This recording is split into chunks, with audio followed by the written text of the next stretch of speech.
How many? You know that there's like a couple, like there's sequels to the Wrong Turn movie. Yes. Do you think you know how many there are? Never seen them, so no. How many would you guess? For Wrong Turn 6. Really? Yes. Okay, there's 7. Oh, look at me go. Which actually surprised me because I didn't know that was one of those franchises that somehow picked up to just get like really bad like sequels. Yeah. Yeah, because I saw the first one. The Wrong Turn is like The Hills Have Eyes, but in the Pacific Northwest, right? No, in the Appalachian Woods. Okay, out in the forest, not the desert. Yeah, but the Appalachian Woods is a very different vibe. Cool. In the forest, not the desert. But yes, it is these people. They're inbred cannibals. Yeah. Okay. But I mean, Hills of Eyes, they're mutated. They're mutants, technically. But, yeah, I'm going to split fucking hair. Sorry. Yeah. No, I was just like, the other day, I forget exactly what spawned it. I mean, I sent you a reel, I think, of one of the Wrong Turns. That might have been what it was. Did you? Mm-hmm.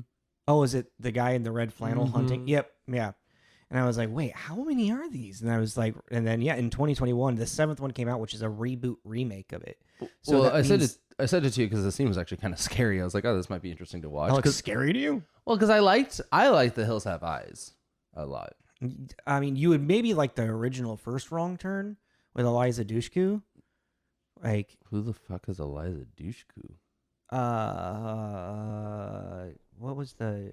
Oh, she was Charmed, I want to say, at the end. No, not Charmed. Eliza Dushku. Dark Angel. Right. Okay. That's what I was trying to remember. Yeah. Buffy. And she was in Buffy. That's right. Yeah. She was in Buffy. Right. But no, it's just I was sitting there. I'm like, holy crap! There's 6 of these, and you want to do that franchise? We could. I mean, that'd be weird. I mean, I don't want to do that. I'm sorry. I take that back immediately. I thought about it for a split second. Went. All right, we're doing it now. Great. You ready to go? No, we're gonna start with pirates. Let's not talk about that. That's a surprise. Okay. This is Tommy. This is Jacob. This is Tommy. Jacob's Space Tape.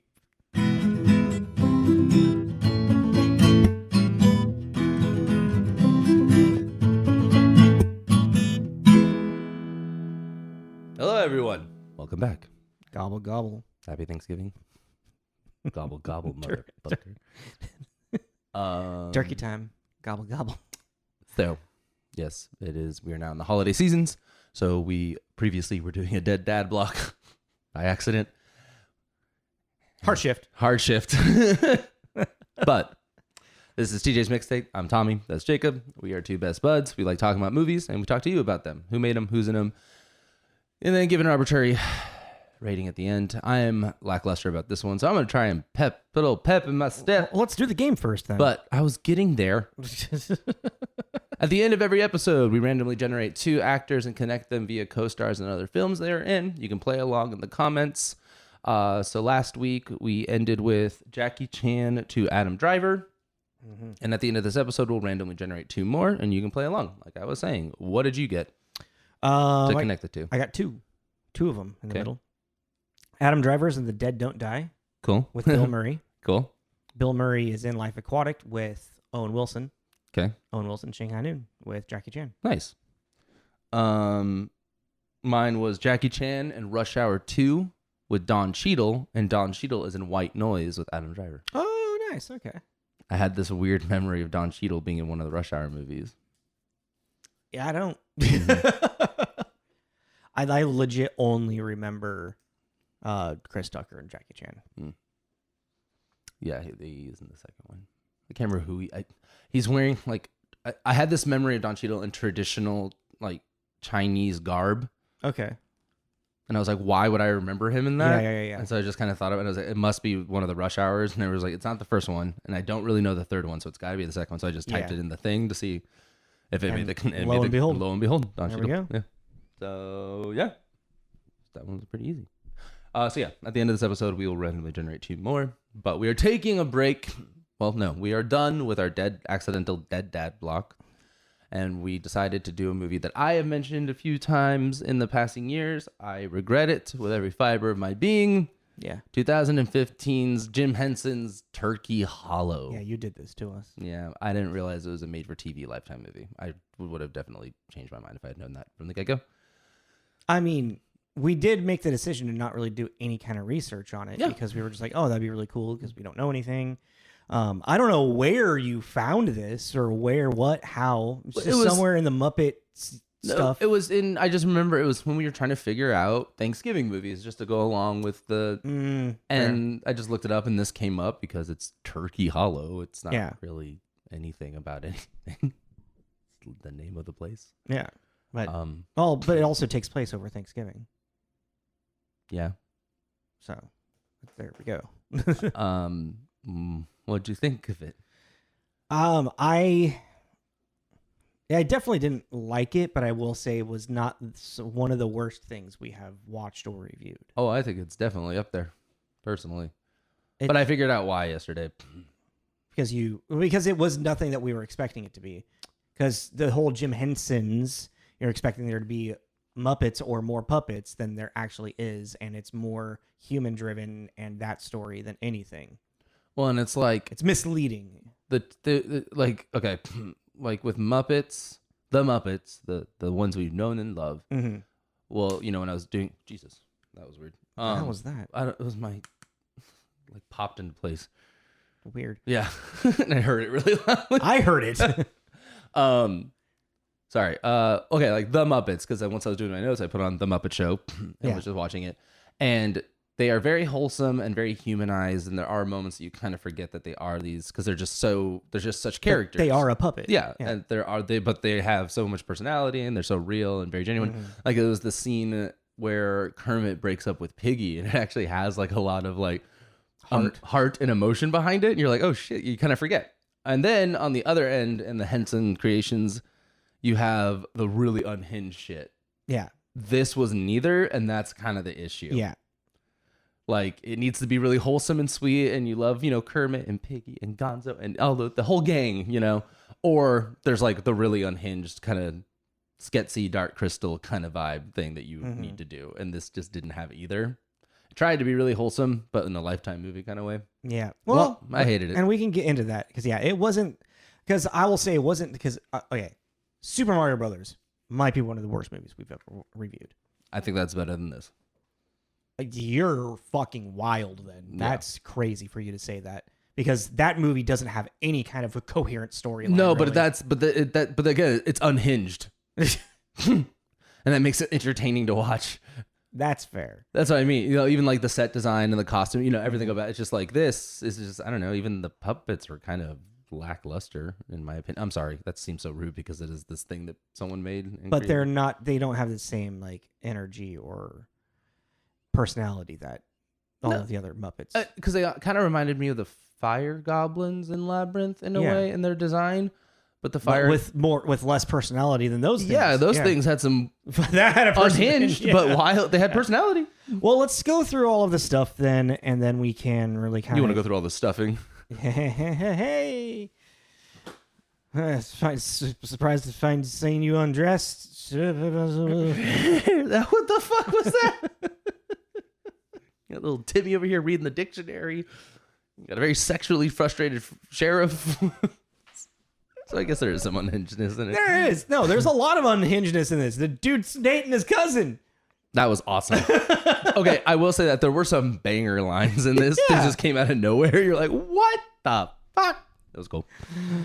But all right, so this came out November 21st, 2015, Lifetime original movie. Yes. Saw that pop up and said, "Oh no." I don't think that's where it was. That's just what ended up happening with how the project had to go because of what it seems like what I've unfolded through the history of this. I don't know how much more you read outside of the Wikipedia article. I did. I opened an article while we were watching it, but then got distracted with other things. That's fair. I read a little bit of the Wikipedia article, and then I also read the Wiki Muppet articles, and there's also a graphic novel that this. I saw that. I did see that. I came out a year previous to this, so we'll is a wild move. We'll go down that turkey hole. So there was no box office or anything. Nope. I did count the movies. I counted 27 for 2015. I had 28. Nice. So, yeah, let's just begin with this. This originally was a story written by Jim Henson and Jerry Juhl. That's his name. It was a shelved project that they were working on in the late 1960s as a TV special movie. Jim Henson had designed these Muppets that were supposed to be musical monsters. And he wanted to do, I think what ended up being shelved is that he didn't want to film it in a studio. He wanted to film it in the real world. Because of the whole premise of it being, this like enchanted magical forest that these monsters are coming from. And so he designed a couple of Muppets, monster Muppets for it. And they just those got shelved and nothing just kind of came of it. Mm-hmm. So then we flash forward fucking 50 years pretty much. 47. Yeah. I think it's 47 years. You get Kirk R. Thatcher. Well, actually before Kirk R. I forgot to write down their name. There's someone did the graphic novel who took the actual like storyboard and story of what Jerry Juhl and Jim Henson had written and wrote a graphic novel that tells the story of this meteorite that fell from the sky into the Pacific Northwest forest, which turned out to actually be a magical egg that was carrying 7 monsters, and each monster is supposed to represent a musical sound. So, thring, zorp, all those things. Those are all supposed to be like sounds that yeah. Yeah. I mean, I got it more with thring. Thring is really the only one that makes sense Because it also makes the musical note, because he goes, thring! Like, everyone was, zorp! Zorp! Barp! You're like, that sounds like they're burping. Yeah. Like fucking Pokemon. Like, yeah, they're like demented, weird Pokemon. And Pokemon's already pretty fucking demented. I watched that video. Sorry, tangent. I watched that video again of Pikachu versus Bulbasaur. Bulbasaur. Yeah. My fucking knee! All you feed me is berries. I need nutrition. All you feed me is puffins. That's right. I need nourishment. God fucking damn it. It hurts. We don't kill Pokemon. We do. We do it for you. It's a great video. All right, yeah. Sorry, that's over. So yeah, Richard Linklater, I want to say is what his name was, that did the graphic novel. And I think Kirk R. Thatcher was involved with that too, but Kirk R. Thatcher then took the story, and also, so Kirk R. Thatcher, who directed this as well, and is credited as a story for the writer and teleplay for it. He has worked with the Jim Henson Studios since the beginning. He's a puppet guy, because even then he was a showrunner and everything on Crank Yankers, which I forgot. Which also, I didn't know that show went on for 20 years. Did you know that? Oh, there was just a reboot of it after like 20 years. They did like a special. Oh, okay, because it said 2022 to 2022, and I went, what the fuck? Yeah, but like 20 episodes of that. Yeah, I know. Yeah. I just thought that was crazy. I think there was just like random specials that they would do throughout the Crank years. Yankers was great. Crank Yankers was awesome. That was a great show. Nark. Yeah, that show was. I mean, I say that. I don't know. Wildly inappropriate. Now, probably at the time too, but now. Yeah, at the time you could be inappropriate because people were scared. Scared to stand up for themselves. But also just like an elevator pitch. What a great idea for a show. Hey, we're going to do fake phone calls and we're going to use puppets. Shorties doing shorties, Shorties watching shorties? Yeah, I missed that show. Shorties, yeah. That was a great one too. All right. Kirk R. Thatcher, Muppet, and like specifically, like he was like a big guy in Jim Henson's studios. Yeah. Like he helped direct Jim Henson's creature creation. Is that what it was called? He directed Treasure Island. I think I saw. I didn't. He was a writer. A writer on it. Yeah, he was a writer. Oh no, he directed some like of the Muppets specials, TV specials and stuff. Yeah, but he was a writer on Treasure Island, and I think he was somehow involved in Muppets from Space. I can't remember how. Which I did want to watch, but it's not on Disney Plus. Sad. Yeah, I would love to rewatch that one. There's a few. It's weird. It's one of those they got rights to some, not all, yet. But I really want to, because I remember Muppets from Space being pretty funny. My boy. Oh, and that my end is always Pepe the Shrimp. He's just my and then we have, for people that essentially I think actually just like wrote the script for this, the teleplay, Tim Burns and Christopher Baldi.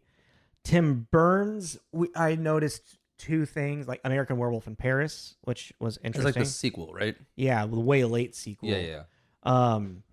And then this movie called Freaked, where I've seen it. I remember watching that when I was a kid, and and then unlocked some fever dreams shit. I was like, oh my God, I've seen this. I don't remember anything about it other than the creatures, but like I have definitely seen that movie. A vain actor, his best friend, and an activist end up at a mutant freak farm run by a weirdo scientist. Yeah, because they get turned into freaks, and they become part of the freak show. Yeah. And then Christopher Baldi, I forgot. I didn't write anything down for him. I didn't think there was any. I think he only had like 7 credits. I mean, I wrote down Man on the Bottom and Grace in the Storm are the two things he's big known for as writer. Yeah. But. So we have kind of like this rubric of a script. I'm sure this was from Jerry Juhl and Jim Henson, that then they needed to make modern for 2015. Mm-hmm. And then also they were only able probably to get 4 puppets for the monsters. Oh yeah, because I wanted to talk more about the monster, the graphic novel. The graphic novel, there's 7 monsters. I think I said that. Yes. And it is following Timmy, and they do end up like saving the day. Like there's a whole like story arc of him and the monsters beating the big bad guy, and they might be kind of similar to this story, you know. So yeah, pretty much just we had this weird modern updated thing that feels like literally a script from the 60s, just with trying to cell phone joke. Oh, this kind of joke. You know what I mean? Yeah. To like make it seem like it's a modern script, but it's really not. No. And then also it's like structure, and we can get into that more in the reviews of like because of Ludacris's character in general. Oh yeah, Ludacris is in this. He's the narrator. Yeah, but you ready I'm for the sorry. story? You were very aggressive with that. Yeah, because I hated that. Yeah, well, because we know why he was that character, or what that character was supposed to be, and who it's supposed to be. Yeah, like it was just bad. This movie turned into like it sounds like what it feels like. A very rushed production to just like get something done. Well, and even with Ludacris, they're like, "Who do the kids like today?" Like they just got someone like Ludacris, sure, like he's available. He's not doing anything. I mean, he may have like something with his agent and like, "Oh, I'd love to do something with Muppets. That'd be cool." And then just like, "Oh, this is not anything that I thought it was gonna be." Yeah. Well, let's get into starring and we can just get through this real quick because there's really only, other than Ludacris, 2 actual like named stars in this, and by that I mean 1. Yeah, I mean, sure. So I'm starting off with the kids because I feel like they're the main focus. Okay. We have Graham Verchere. He was in The Fall of House Usher as a young Roderick, and then this show that movie I remember seeing called Summer of '84. And he's in 8 episodes of The Good Doctor. Yeah, which never. Yeah, I just know that's a thing. You remember did you write down the cast name? Timmy. Name? He's Timmy, that's right. He's Timmy. Sister, who is played by Genevieve Buechner, who is actually in Jennifer's Body. Yeah, I saw that. As Goth Girl number 2 or something. Yeah. And then she's the voice of Ashley Graham in Resident Evil 4 currently. Plays Annie. She's playing I'm assuming a 14 or 16-year-old girl, and she's a 24-year-old woman. Yep. That was crazy. Also, that was crazy to figure out because she doesn't look like she would be 24-year-old. No, usually it is that you'll see like, yeah, I'm a high schooler. Yeah, you're like, clearly not. No, you're not. All right, Channing Tatum. Yeah. Fucking 21 Jump exactly. Street. Like, oh, you're really developed for like your a age. 40-year-old man. Yeah, but like she actually was, weirdly enough, she did look like a teenager. Yeah, I was surprised. And then we got Jay Harrington, who plays their father. He's in SWAT. For a long time. I recognized him from American Reunion. He's in 163 episodes of SWAT. Yeah, who was he in American Reunion? He is. You've seen that? You've seen that one, right? Yeah, I've seen them all. I just don't. Okay, he's the one that was dating Mina Severia. Whatever her name is, the choir chick from the first one. Mm-hmm. he's her like fiance or boyfriend or something. Okay. Because then you know how Oz and her hook back up, or like they fall in love through the reunion. Yeah. But Jay Harrington, and also I put down Better Off Ted because that was a comedy show that he was in that I remember really liking that got canceled. That sounds pretty cool, actually. Better Off Ted. Yeah, I'm reading the description. Oh, I was about to say it was. I really really liked it, and he was great in it because he's a really good comedic actor actually because he plays a very good straight guy to like the lunacy going on. Yeah, it kind of I don't know. It kind of to me had a feel of like a Space Force. That's kind of an idea. That kind of vibe to it, just from reading. Yeah, I would check that out. And then the wonderful Mary Steenburgen, who I thought was a different person because the acting was so phoned in. It was so phoned It's like, God, it looks a lot like her, but it can't be her. Back to the Future 3, Step Brothers, many things. Many, what I wrote down. Elf, The Help. Oh yeah, that's true. Nightmare Alley, which I've been wanting to watch. Mm-hmm. All right, and then Lyndon Banks is our villain, who not really a lot of stuff. He has 117. Oh, I'm sorry, he has 117 acting credits, and the only thing I could say that I recognized on his list that I could see him in is 2 episodes of The X-Files. That makes sense. Yeah, and even then, when I looked at those episodes of The X-Files, did not recognize him in those episodes. I didn't realize that Mary was also in 13 episodes of Justified. That's cool. Yeah, nothing really stuck out to me. Yeah. I mean, he did he did his job. Yeah. In this. Yeah. Reese Alexander, who plays the sheriff, Chilling Adventures of Sabrina and Riverdale. That's why he looked familiar. Riverdale? Or Chilling Adventures. Fair. I haven't seen either of those, but those are the 2 big names, big things that popped out to me. Yeah. Yeah, didn't shut anything down. And then I have Ludacris, who is Ludacris from being Ludacris and in the Fast and Furious franchise. Yeah, I was just waiting for him to say family. But he never says family. I don't care. It's part of the universe. The joke is that Vin Diesel says it. Okay, he could say it too. Vin Diesel doesn't trademark. Actually, I don't know. He may not be able to. It'd be kind of in the contract. Like, no one's allowed to say family except for Vin Diesel. Except for Vinny Boy over there. Because we're all family. But this is my family. No one. How ludicrous would that be? Shut up. And if Ludacris did say it, he'd really get himself stuck between a rock and a hard place. Oh! That was a stretch. It was. Oh, I felt it. I felt to take a little bit of... He might be like, move, bitch. See, that felt more natural. All right, give us our score so I can do these stupid reviews. All right, yeah. All right, so it's got a 5.5 on IMDb, which is kind of generous in some sorts. And then a 60% tomato meter, which I thought was weird. Maybe... They were very forgiving. Oh, really? And a 41 popcorn, so... Yeah. I think, is it... I don't... Okay, let's well, this is crazy. So it has a 50 on Metacritic, which comes to mixed or average. It has 1 positive, 4 mixed, and 0 negative. There were 5 critic reviews. So that made a huge, curve on it. So at the tippy top, the highest one we have with the positive, it's who gave it a 70, Robert Lloyd at the Los Angeles Times. Overall, this smart, solid, whole family entertainment, modest in its ambitions, yet far above the run of made-for-TV holiday yuck you'll be offered in the weeks ahead, and it has puppets. I think he's like, it's made-for-TV movie. And it's a Lifetime movie. What do you want? Yeah. What do you want? It's a Hallmark holiday movie. What do you want? Yeah. And at the bottom with a 40 by Daniel Feinberg at the Hollywood Reporter. Turkey Hollow is spending most of the time laying foundations for a plot that really isn't complicated enough to justify the exposition. That's actually very fair. It's like, we're here for the puppets. Give us the puppets. What? How long did it take? Like 45 minutes? Yeah. And you're like, no, we're here. And their screen time was maybe 15 to 20. Yeah, it's like to have the Jim Henson name. Jim Henson's Turkey Hollow. Yeah, it's like that's what you're going for. The mislead. That's what I was talking about. Yeah. At the beginning. It's like the mislead. Because even, I don't know.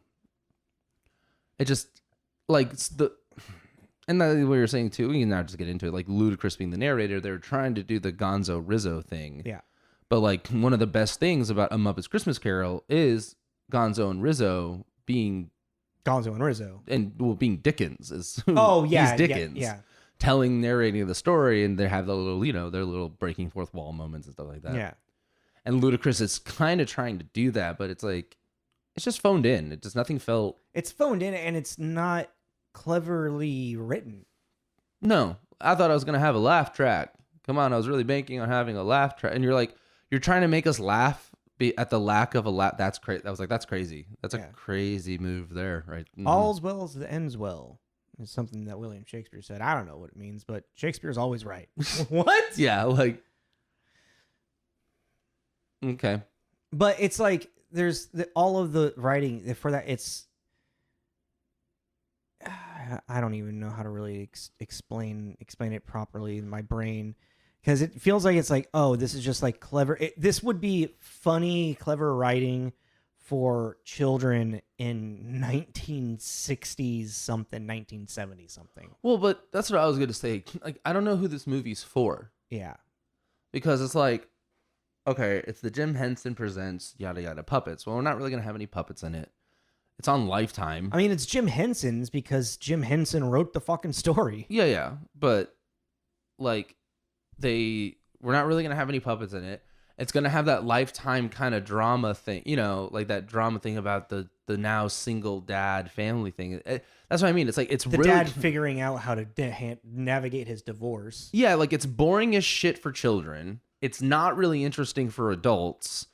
And there aren't any puppets in it. So you're kind of like, well, who is this actually for? Because if you had a shit ton of puppets, you'd be like, okay, yeah, it's for kids and the puppet thing and maybe a little humor for the adults. But then you got the divorce thing, which is a weird dynamic because... Well, it's the conflict. It gives him a bit of a character arc, and it sets up, in, like that person was saying, an overly complicated exposition for something that is very mediocre. Yeah, because even then, it's like you could have just... Mom had to work and whatever. Or mom's not even in the picture. Like she's dead or they're divorced. That'd be even more complicated. No, but you don't have to have the other parent. You just have some quick little... and they're going to their aunt's house for Thanksgiving. That's it. But they added all these different...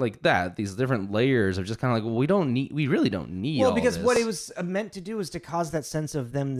It's a broken family because of and they divorce, want the catharsis of them and then getting them back coming together. back together. Yeah, exactly. But by the end of it, you didn't give a shit, really. No, you didn't really give a shit at the beginning either. Yeah. Like, That's what I'm saying. Also, like when he's like, I got the big presentation.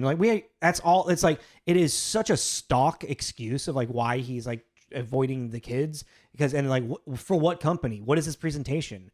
What is anything more about? It's just like, it's the big presentation that we got to be worried about. This is like what shit AI would write. Yeah. Yeah. It's all stock media. It's deconstructed ideas just put into a script with puppets. Kind of, sort of. Yeah. Sometimes not really. Because even then, I thought it was funny too. A lot of the time when you're quote unquote seeing the puppets, you're just seeing them do that bent over hoppity thing with their tail in the frame. Like you're not really even seeing them all that often. No, they're cut like they're cutting off at their waist because they're clearly fucking puppets. Yeah. And then they're like, oh, we got to move them. So they just make them, and they just go, and you see the little tail, and then that's kind of it. Ding! I do want to steal that name for a dog, though. Ding. Ding. I think you get really tired saying that. Ding. Say it again. Ding. Now say it again. Ding. Say it again. Ding. Say it again. Ding. No, we're not doing that to them. I'm fine. They're not. Okay. I mean, yeah. I think also one of the hardest things about this movie, and I realized it very early on, with the pacing of shots and the pacing of dialogue and just the pacing in general. I was like, this is an 1.5 hour long movie. Just a little under an 1.5 hour. And it felt like it was 3 to 4 hours long. Yeah, it felt like an eternity. There's just something when you don't have like a good cinematographer or your director doesn't really know how to keep the shit moving, it starts to suffocate and make everything feel so much longer than it actually is. Well, and it's like, and especially when you have the actors like phoning in really bad dialogue too. Yeah. Like Mary Steenburgen is a wonderful actress and she's just the most flat. She's so bored. Yeah. And at first I was like, well, maybe that's just what this character is. And I was like, no, you're just bored. Yeah. And even like Jay Harrington, who's like, and then he's a little bit too committed and over the top for the lack of like stakes he has for shit in this film, you know? And then I would say our villains are kind of the most interesting because they lean into this world of as if they might be Muppets as well. You know, they're very over the top cartoonistic, especially the lawyer walking around like this the entire time sweating. And then the main bad guy's lackeys just being absolute dumbasses, Nimrods, you know. I don't know. Is it okay to say Nimrod? Is that a cancel thing? Actually, yeah, look that up. What is a Nimrod? Well, Nimrod is the son of Cush, and thus the great grandson of Noah. Oh, okay. I was hoping you were going to say like, and it's very anti-Semitic. Slang Nimrod, foolish, inept, or I'm not saying anything. Okay. Well, we don't know, so let's not use it. They're morons. They're. Sorry, my back needs to crack. I mean, they have some of that funny dialogue at that moment, but it's also we're laughing at. The thing is, like, we're not laughing at the dialogue because it's well written dialogue. We're laughing at the dialogue because it's so out of pocket and makes zero sense why it's in this film. Yeah, well, and then like the other thing too is like what made me really notice it is the first scene where Annie and Timmy are going out on their own and whatever, and their costume design was like Lifetime TV because it was like his theme was red and her theme was blue, purple, or whatever, you know. And I was like, these don't feel like kids wearing clothes. This feels like you a really overthought. It looked like design. Looked like a Gap ad. Yeah, you know, and you're like, that doesn't feel real. That doesn't feel natural to have this 10-year-old kid that went out to go monster hunting is gonna coordinate his outfit to go with the red theme. Like, I mean, sure, I'm sure that kid exists, but in this world, it just doesn't make it. It made it feel not lived in and real. You know, and then I was like, okay, maybe that's just him. And then she came around the corner. It is not real. And then she came around the corner and went, oh, they're doing it with her too. Like, these kids are just real on top of their color coordination. And even like Aunt Cly, Mary, she had a very, like, I don't think she, unless she was like in her like nightgown or whatever the fuck it was, she was wearing the exact same thing. Almost every goddamn, like, yeah, from day to day. You know, it's like, it was literally, I brought this up, is that it feels like like bringing a stage play onto camera and not in a good way, because those are all things that you would do for a stage play. It's like you want everything to be a little bit more accentuated for the visuals of it. You know, you can go a little more subtle on film with stuff like that. You know, well, that's what it made me think of. Like, What is Once Upon a Time on? What show was that? What Wasn't channel? that CW? Yeah. If the whole thing felt very CW, which makes sense because CW and Lifetime and all that kind of stuff. But it's like, I also just think this is the first time we've done a made-for-TV movie. It is. And I feel like we try not to do this. Ooh, I think we should definitely look at least that far into it to make sure it's not like that. Yeah. Especially something like this that was so out of pocket and just kind of like this random throw all because I've talked about it before. Mm-hmm. At least look that up, because it's like, I'm not trying to be a pretentious dick, but I think that we do have a little bit of palate for certain things, and this is just not. I will give one thing for this that I was kind of happy on watching it, was learning about this Jim Henson like lost like piece. Yeah. Art, like this piece this thing he was always interested in doing. Because I mean, he's been dead for what? He died in like 99. Yeah. No, 90. I think he died in 90. Was it 90? I think he died in 90. So, and I think that's what drew us to it. Holy as well. shit! Yeah, 1990. Yeah, before you were even alive. Yeah, that's crazy. But that's a big thing though too. It's to put his name on it, and I don't really know anything about Jim Henson as a person. Like, if there is, he was a weird dude. Yeah. So I'm not really gonna talk about that because I don't know anything really about it. I'm gonna talk about the world of the Muppets that he did create. I'm good. I don't need to know that right now for the context of what I'm going to say. Don't derail me. No, just keep talking.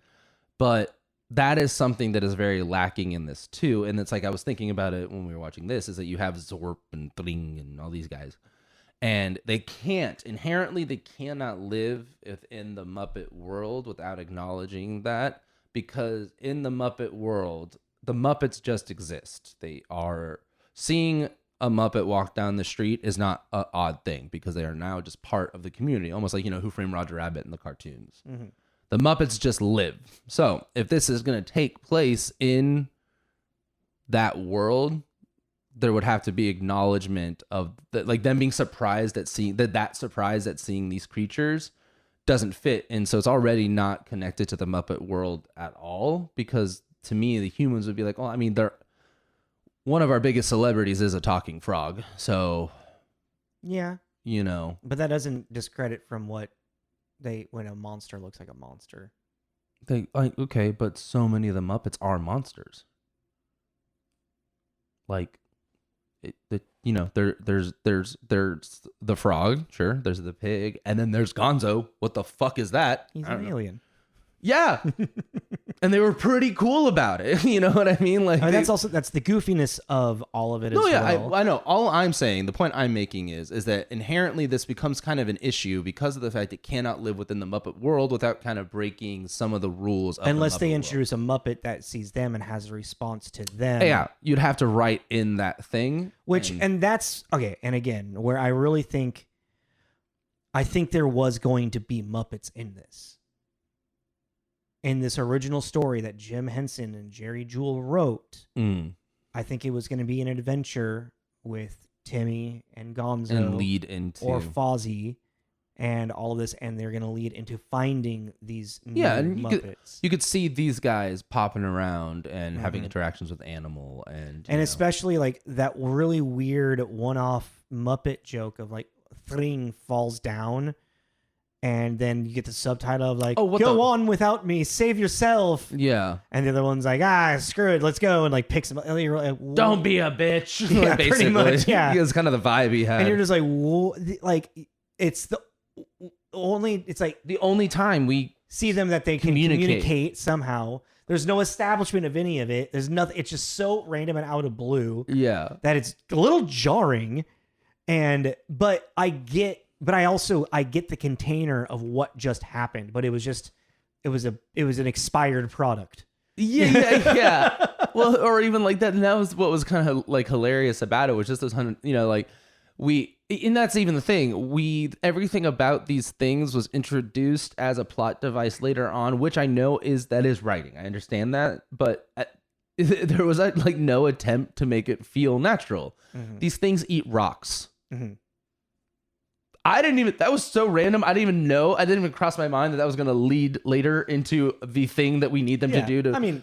I would actually say that's good writing. I do not think so. What? That they introduced a thing and you didn't have the assumption that's going to connect to something else? To say it's good writing, it's the most basic writing thing. And it was the most random. We're going to make them eat rocks. That way they can eat through the wall later. Oh, did you think when you saw that moment that's why they introduced them eating rocks? Okay. Because that wasn't necessary. Them eating anything isn't necessary. But how are we? Also, the fact that they didn't try and open the door. Oh, yeah, that was really funny. But then even Cly is like, looks at the dad, just the way that like her dryness and just how phoned in it is. It really felt like she was implying that the dad should also be eating the rocks. If you cared about your kids, you'd try and eat a rock at least, and then hands them a tool. They're like, oh, okay. But it really felt like Clyde was implying the dad gets down there. Get in here. Yeah. and that too, the feathers thing. Her like making her allergic to feathers. Okay, well then we're gonna have turkeys, and then the big, because it's also they needed to.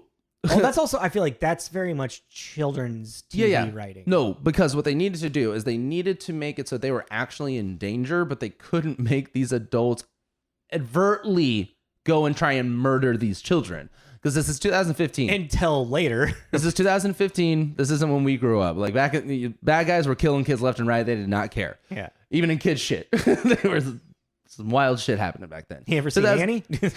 2015. They were kind of a little more Home Alone. I'm going to take each one of these fingers and I'm going to bite them off. Yeah, like, no, Home Alone, if they got their hands on Kevin, they were probably going to kill him. Yeah, like, they were going to kill him. Like, no question about it. But this was like, they couldn't, because even then, and that was also the kind of wild thing about it. It's like the boss, I was kind of like, the boss cannot be advocating. Like, he might want to get the farm and everything, but he cannot be advocating for these two guys to murder these children. That can't be the case. And then he gives them, like, stag, like, full-grown cow. 500,000 volts of electricity. Cattle prods. And it's like, go get them. Like, whoa. Like, the dude... Hey, it's a 14-year-old and a 10-year-old. That's the 1960s, 70s script coming out. Yeah, right like, yeah. And he makes a joke about cooking him like an egg. Yeah. Like, whoa, okay, he is advocating 100% to murder these children. But then you're also like, then why are you fucking around with it? Like, getting out of the car to get the cat. They just really want to use the cat. Run him over. Like, and they're also dumb lackeys, you know? Yeah. He said to kill him with the cattle prods is what we got to do, Big John. Boss. My cousin would not approve. Yeah, that was so wild.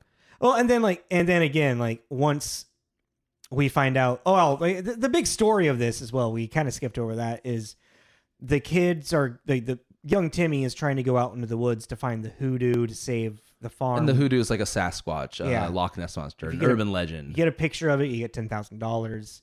And that goes because of him accidentally exploring the woods and letting go the farm's turkeys. He stumbles upon the most unsecure farm in America. Yeah, Lives like that livestock is not locked up. they don't. That sounds like they don't need to be. Was what we find out later. But anywho, and yeah, he releases 175 turkeys, which accumulates up to like $10,000 worth of livestock. The reward for the hoodoo. Imagine that. Whoa. It's like everything fits together. Oh my God, serendipitous.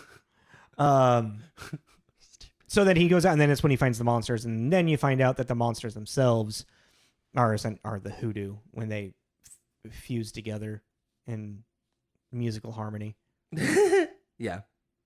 Well, that's also, they keep calling them music, like Aunt Cly kept calling them musical monsters, and I'm like, I have not heard one fucking note come out of these goddamn things. Then you know how they did that thing where the movie ended and then it had one more that kept adding on? Yeah. I was like, why are we, like, all of this exposition we don't need? Like, this is all, we get that the sheriff wants to fuck the aunt. We get it. And then he shows up unannounced to their Thanksgiving. That's unhinged. That's wild. That's just rude, sir. You were not invited. And and then they do the musical number, which as soon as that geared up, I was like, fuck, I thought we were going to make it this whole time without this shit. And then it's not even a musical number. It's then like, it's like this, and they're sitting there.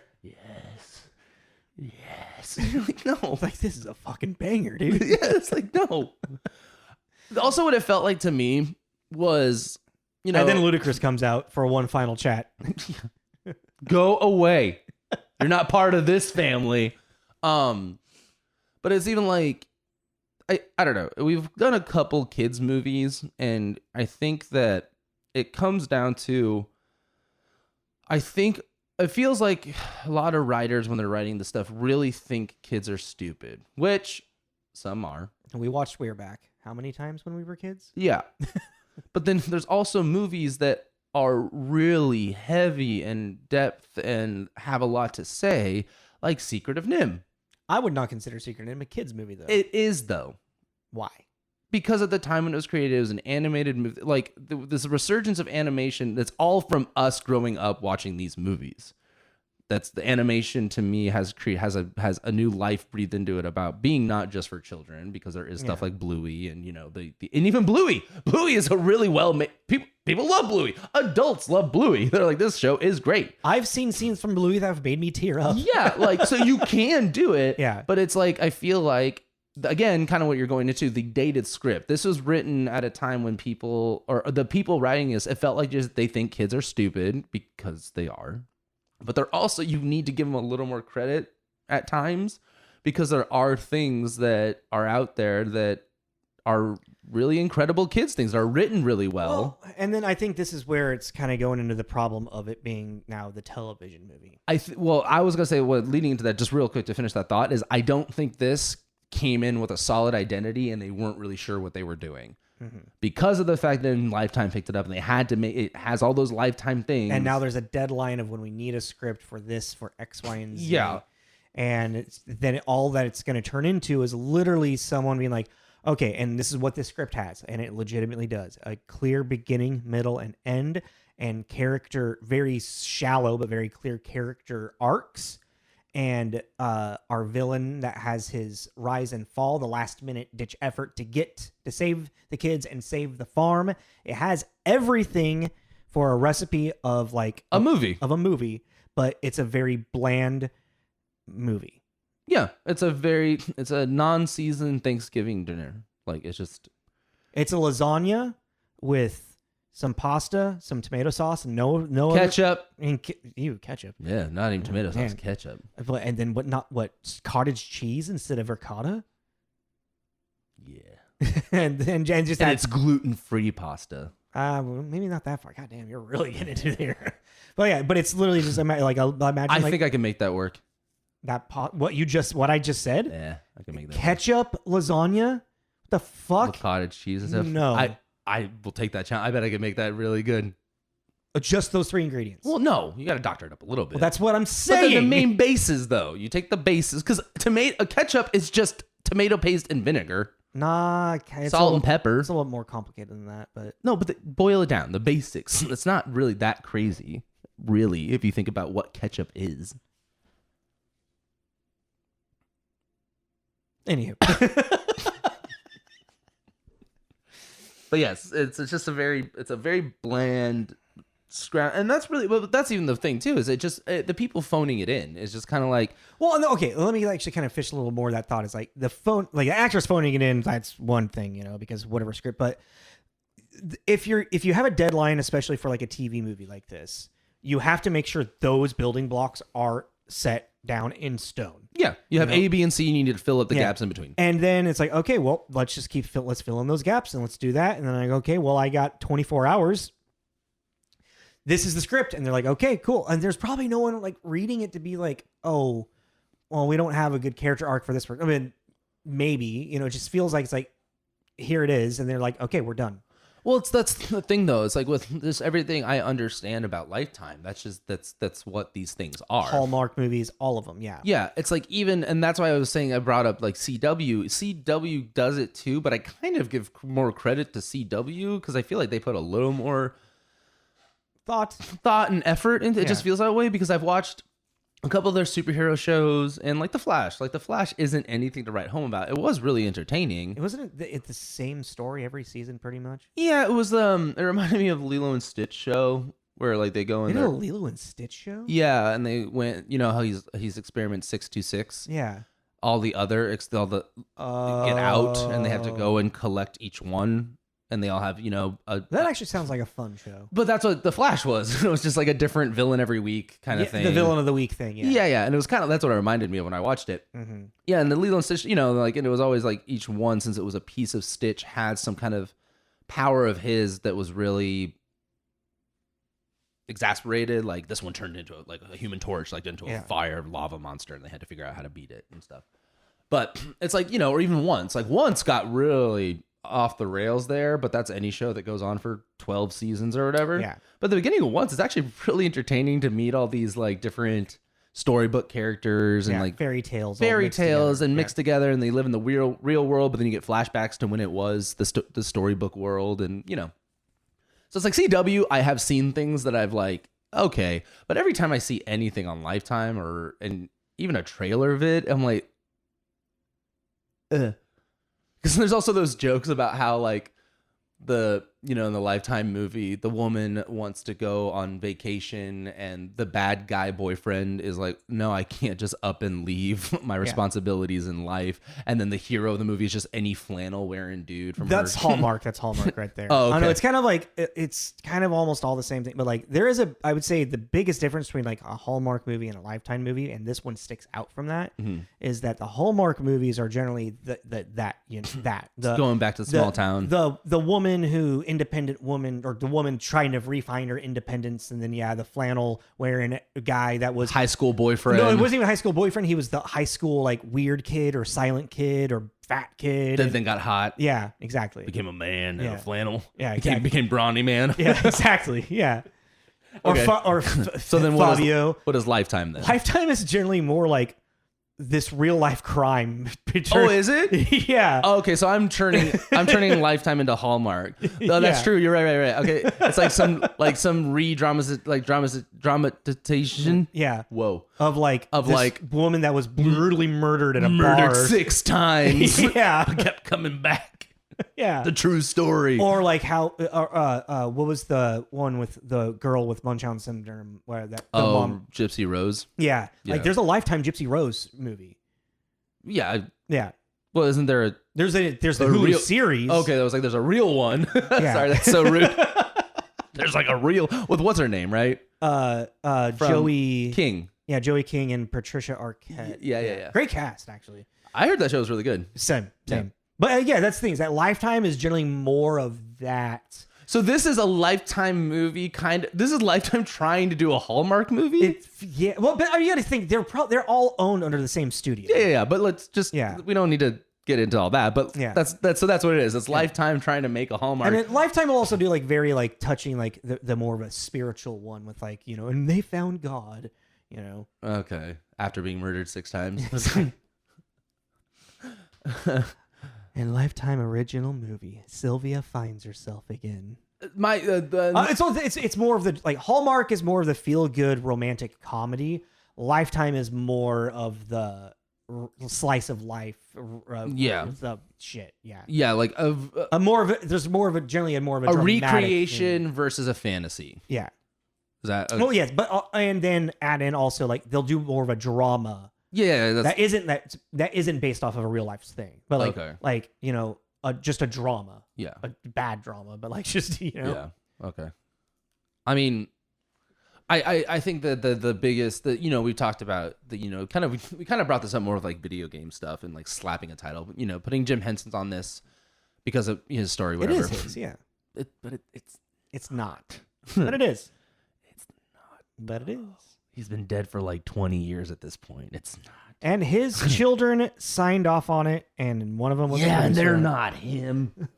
No, but all I mean by that is that so the slapping his name on it, it gives a connotation, and the connotation is that this is gonna be Muppety, and it's gonna be the Muppets, and the Muppets are doing their thing and stuff. And you're like, okay, I'm gonna go in and I'm expecting this wholesome thing, and you're like, okay, well, we're not getting that. Well, can we at least go the unhinged route? Of I don't know, what's an unhinged one of his? Of Jim Henson's? Yeah, Labyrinth, right? Labyrinth, Dark Crystal. Yeah, like let's get some David Bowie balls bouncing around up in here. Or something. Yoda and Empire. That's pretty unhinged. Ketamine frog. Yeah. Kermit got blasted off into space and just spent the last 50 years alone. One day we'll find it. Talking about speaking with ghosts. Obi-Wan, come back and talk to me again. I never actually really thought about that. Yoda is just Kermit living alone on ketamine in a swamp, alone, and talking to his dead friends. If I haven't seen it, it's new to me. Qui-Gon, come back and tell me more about how I can see you. Dude, Yoda is not a Jedi Master. He is a demented fucking drug addict that's just lost his mind.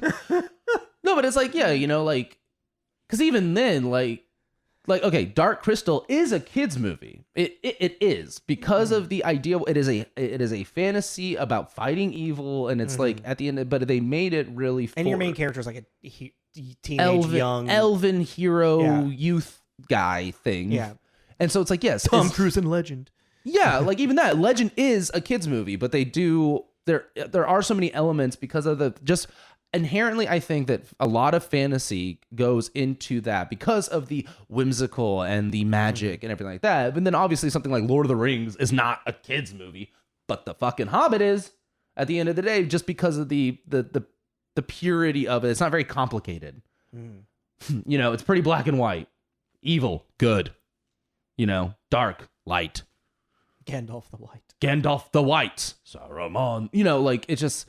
So it's like, even the Dark Crystal being as dark and demented as it is, it's like, all intents and purposes is pretty fine until you meet the Skeksis. Like, the Skeksis are just a terrifying creature. And it's mainly because their mannerisms. They look just kind of like birds, but it's how they move and the twitchy and the, Yeah. But it's like, this also just didn't have that because Jim Henson, his wackadoodle mind, was been dead for 20 years. Well, I'm sure his original thing was way weirder. Actually, the graphic novel looks awesome. And it's like a graphic novel for kids. That's so weird to me. I don't know why. It's a picture book. Yeah, but they're puppets. Well, no, they turned it into a graphic novel because the original vision couldn't be done. Yeah. So that it has the design of what all 7 monsters looked like, as so they can actually like live in a way.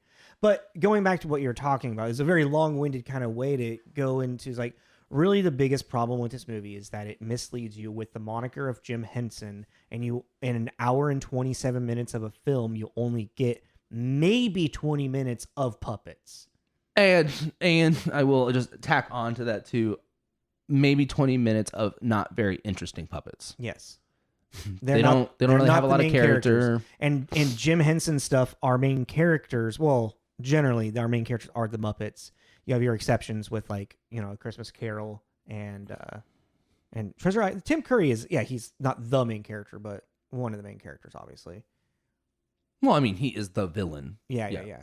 But and that's like, and we've talked about this. We've brought this up, and other people have brought this up. This is kind of like a now known just kind of thing is that the magical thing of A Christmas Carol is that Michael Caine treated his Muppet co-stars as if they were like actors in the Royal Shakespeare Company. Which is not a crazy thought because they are actors. Exactly. But it's like one of the greatest things that sells that movie. Well, and then Tim Curry himself acts like he is a Muppet. Because he's fucking Tim Curry. Yeah. So they fit so well as those characters and all of that. And again, they have their Muppets being their leading co-stars, where this is a family finding a bunch of monsters that are apparently musical monsters. Well, because then like a third example, like kind of just to bring it back in, you were saying about Michael Caine and Tim Curry, and then in like Muppets from Space, they're just there. Isn't it Leslie Nielsen is the bad guy? What is Naked Gun guy, right? No, Arrested Development, the dad. Oh, that's right. Jeffrey Tambor. Yeah, he's the bad guy. But it's like, and then his right-hand man is the bear. And they're just so ingrained in the society that they're not, they're just people, they're just characters. Yeah. And that's the other way to do it too, is just all these just acknowledge that these things exist, I just got to say that the magical forest, like that everyone's scared to be in, it's pretty tame. It's pretty tame, but having a Spanish name just feels a weirdly microaggression racist. Yes. Like let's name, like, what is it? It's always green. Okay, so it's siempre verde. Well, it's like, because also it's supposed to be in the Pacific Northwest. Yeah. Like if this was like, how close to Yakima? I mean, yeah, like if they were like I don't know, somewhere in like Northern California forest, like maybe that would make more sense. But there aren't a lot of. We have a lot of native named forests and locations, surprisingly enough. For Snoqualmie? Seattle? Like, hello. Spokane? Interesting. Puyallup? Huh. But this one Spanish forest, I was just like, it did feel kind of. Yeah. I was like, okay. Also, when they said like, oh yeah, the Siempre Verde forest, I was like, I translated immediately. I was like, oh yeah, always green. I wonder if they're going to bring that up. And then a second later, they were like, the always green forest. You mean the evergreen forest? Cool. Yeah. Right? Because that's what Pacific Northwest is known for, is evergreen. You mean the evergreen state? Yeah. You nailed it. Dipshits. I hated that movie. I'm sorry. I started stretching while we were watching it. And we've been talking about this for a long time, too, actually. Have we? We're at about an hour. Oh, cool. Can we be done? I'd say we should wrap it up. Yeah. Okay. I'm done. What do you want to give it? 1. Yep. Yep. No argument here. That is that one, and you know what gives it that one? What? The fact that it has a coherent story. Because if it was unhinged, it might have been more entertaining. What do you mean? But like I would give it a 0 if it. Oh, have we or heard 0.5. Have we ever done that? I don't think we have. One day. I did the Connect the Stars. We got Woody Harrelson to Mila Kunis. Woody Harrelson to Mila Kunis. Mila Kunis. Mila. How's that feel? Mila. Yeah, sure. Cool. Okay, so in the comments and stuff, go ahead and yeah. I mean, oh yeah, if you guys want to watch this, it's on free. Amazon Prime. It's free. If you subscribe through Prime, it's on there. And then next week we're just gonna do something chill. We're not gonna do much of anything. Yeah, we're just gonna do a chat, do a banter. I think we've gone through a string of a lot of movies. I feel like recently, so we should probably take it so not get burnt out. Yeah. So yeah, that was Jim Henson's Turkey Hollow, released 2015. We gave it a 1 out of 5 carrots. Watch it if you want, but if you do like the Muppets, it's not that. No, it is 100% not. It's not the Muppets. No. In fact, it really shouldn't be called Jim Henson. It should. I agree with you with that. I think I think they did that to bring in audience. All you had to do is Turkey Hollow, a film brought to you by Jim Henson, to give him credit, and then at the bottom and smaller underneath, or a story by Jim Henson. A story by Jim Henson. Yeah, just a little to give the credit where credit's due, but to Jim Henson's Turkey Hollow. Yeah, it is not. You are literally, and I don't know. There's always just something kind of creepy about using someone's name like that. To me, unless they're like alive. Yeah. Once they're dead, like at this point, he's been dead for almost 20 years. It's like Tim Burton's A Nightmare Before Christmas.